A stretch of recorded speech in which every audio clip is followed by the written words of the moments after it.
Obviously is going to complicate things more, Kilmany, and this just continues to be the issue that dominates the Trump administration. Whether it's a shutdown, whether it's this matter, the separating children from their parents, it all has to do with what's happening at the southern border. And this is just another maneuver. Many analysts think that the Trump administration is trying to discourage asylum seekers and migrants that are coming in large caravans from Central America to the United States to discourage them, tell them you're not welcome in the United States. And if you do make it all the way to the border, you're only going to be returned to Mexico and spend most of your time there in a waiting limbo, especially with a backlog of 800,000 cases.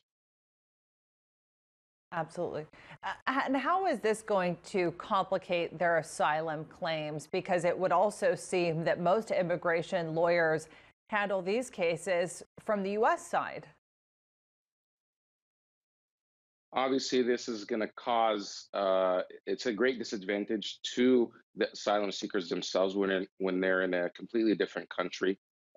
They are promised once they arrive, they're giving a court date, and that's one of the requirements that the Mexican side is requiring, that they'll only take in folks that have been given a court date, and they feel that their safety can be assured there.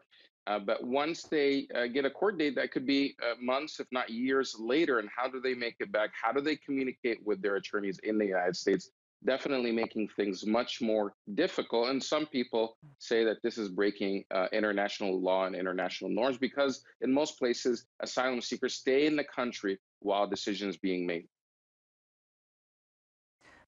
And who are the people that are being sent back, and what will they be dealing with on the other side of the border? Well, apparently, starting tonight, about 20 Central American political asylum applicants that have been given court dates will be returned back. They're going to try this at the southern border, where south of San Diego into Tijuana. People there are already very concerned, saying that the shelters are at capacity and there's no place to house these people. They already lost everything. They came with nothing. Where are they going to live? How are they going to pay rent? Who's going to house them? Who's going to feed them in the meantime in Mexico?